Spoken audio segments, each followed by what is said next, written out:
বাংলাদেশের মানুষের বিজয় দিবস। আমি শ্রদ্ধাভরে স্মরণ করছি যেই 30 লক্ষ মানুষের রক্তের বিনিময়ে বাংলাদেশ স্বাধীন হয়েছে, যাদের রক্তের বিনিময়ে আমরা আজকে বিজয় দিবস উদযাপন করতে পারছি, তাদের রুহের আত্মার মাগফিরাত কামনা করছি। এবং আজকে আমরা এই স্বাধীনতা দিবস উদযাপন করতে পারতাম না, বিজয় দিবস উদযাপন করতে পারতাম না, যদি জুলাই অভ্যুত্থানে ছাত্র জনতার রক্তের বিনিময়ে এদেশটা আবার মুক্ত না হতো। আমরা সকলে মিলে দেশটাকে গড়তে চাই।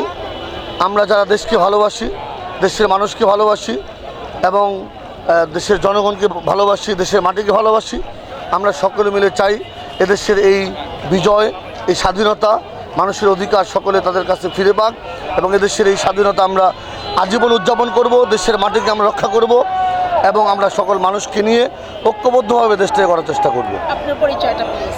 আমি ইসমাইল সিরাজি, জাতীয় ওলামা আইম্মা পরিষদের কেন্দ্রীয় যুগ্ম সাধারণ সম্পাদক এবং নারায়ণগঞ্জ 4 আসনের ইসলামী আন্দোলনের হাতপাখা এমপি প্রার্থী।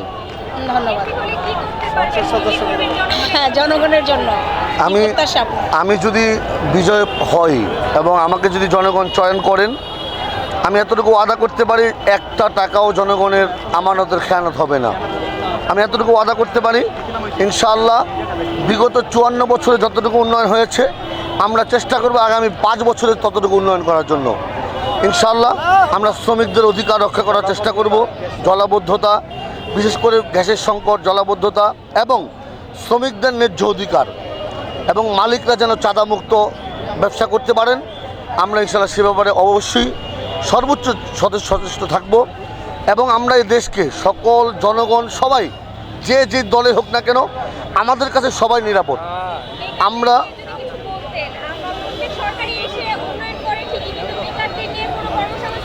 অবশ্যই আমরা তো আমাদের চিন্তা এবং আমাদের ফতুল্লাতে কোনো মেডিকেল কলেজ নেই, শিক্ষা ব্যবস্থার তেমন উন্নয়ন নেই। আমরা চাই আমরা যদি ইনশাআল্লাহ বিজয় হই, ফতুল্লাতে ইনশাআল্লাহ মেডিকেল কলেজ হবে, ভার্সিটি হবে এবং কর্মসংস্থানের জন্য কোনো পুরুষ কোনো নারী যারা চাকরি করতে চায়, ব্যবসা করতে চায়, শালীন পোশাকে প্রত্যেককে আমরা সর্বোচ্চ সিকিউরিটি, সর্বোচ্চ নিরাপত্তা দিয়ে তাদের চাকরি করার সুযোগ, তাদের ব্যবসা করার সুযোগ প্রদান করব ইনশাআল্লাহ।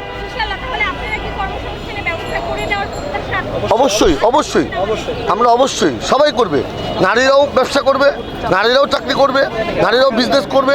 হ্যাঁ, তবে সেটা শালীন পোশাকে। আমরা তাদের অবশ্যই নিরাপত্তা দেব এবং তাদের নিরাপত্তার জন্য আমরা চাই আমাদের কোনো বোন রাস্তা দিয়ে হাঁটবে, তাদের দিকে কেউ কোনো জনে তাকাবে সেই চক্ষু আমরা তুলে ফেলবো ইনশাআল্লাহ।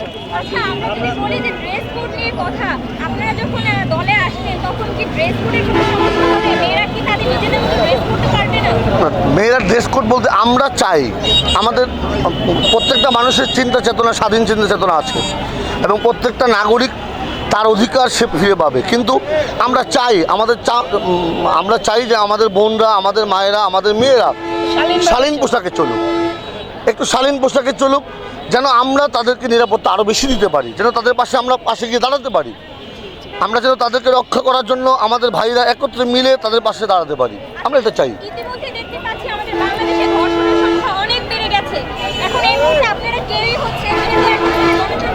এই ধর্ষণের বিচার, আজকে বাংলাদেশে ধর্ষণ, একজন ধর্ষিতা তিনি তার বিচার পান না 10 বছর, 15 বছর, 20 বছরে। যদি এদের একজন ধর্ষকের বিচার ওপেন রাস্তার মধ্যে করা হইতো, বাংলাদেশে কোনো ধর্ষক কোনো নারীকে ধর্ষণ করা সাহস হতো না। এজন্য আমরা চাই বাংলাদেশের কোনো মেয়ে ধর্ষিত হবে তো দূরের কথা, কোনো ধর্ষক যেন ধর্ষণ করার চিন্তা না আনতে পারে এমন বিচার ব্যবস্থা আমরা আনতে চাই ইনশাআল্লাহ।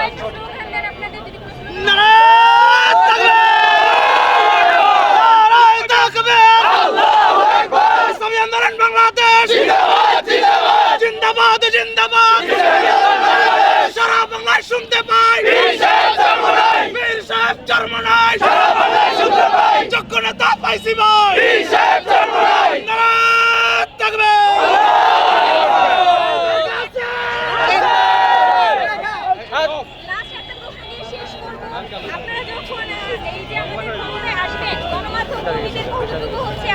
আমরা গণমাধ্যম কর্মী যারা আছে তাদের কতটুকু সুযোগ সুবিধা করে দিবেন? এখন যেমন আপনারা স্বাধীনভাবে কাজ করছেন, তখনও স্বাধীনভাবে কাজ করবেন তবে এখন যতটুকু নিরাপত্তা আছে এতটুকু বলতে পারি, এর থেকে ইনশাল্লাহ নিরাপত্তা আমরা বেশি দিতে পারবো। আসলে সরকার তো কারণ- আমাদের কোনো ফ্যাসিলিটি দেয়নি, আমরা যে গণমাধ্যম কর্মী আমাদের কোনো ফ্যাসিলিটিই নাই, সে নিয়ে আপনারা কি আমাদের জন্য কিছু করবেন? অবশ্যই করবো না কেন? আমাদের প্রত্যেকটা মানুষের অধিকার, আমরা এমন চাই না কেউ 10 তলায় আর কেউ 19 তলায়। ইসলাম যদি ক্ষমতায় আসে বা আমরা যদি ক্ষমতায় আসি, ইনশাল্লাহ সকলে তাদের সঠিক অধিকার ফিরে পাবে। বাস। নির্বাচনী প্রচার নিয়ে আমাদের কিছু বলেন।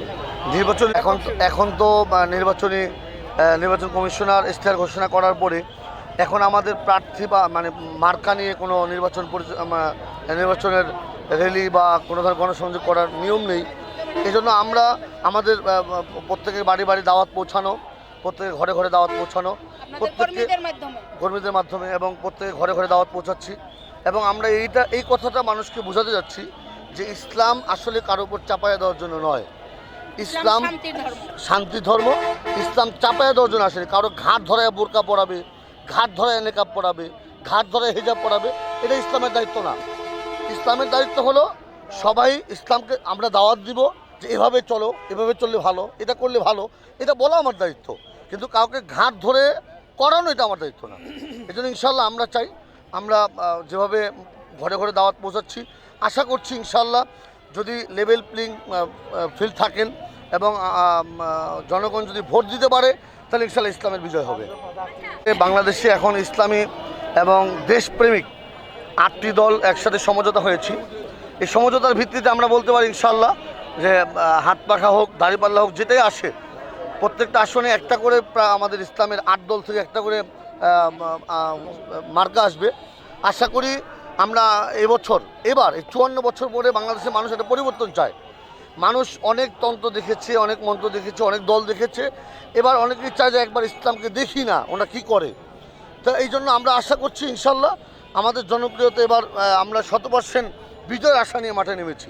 আশা করছি আমাদের বোনরা, আমাদের মায়েরা, আমাদের মেয়েরা, আমাদের ভাইরা, আমাদের বন্ধুরা আমাদের ভোট দিয়ে ইনশাল্লাহ এবার আমাদের বিজয় করবেন।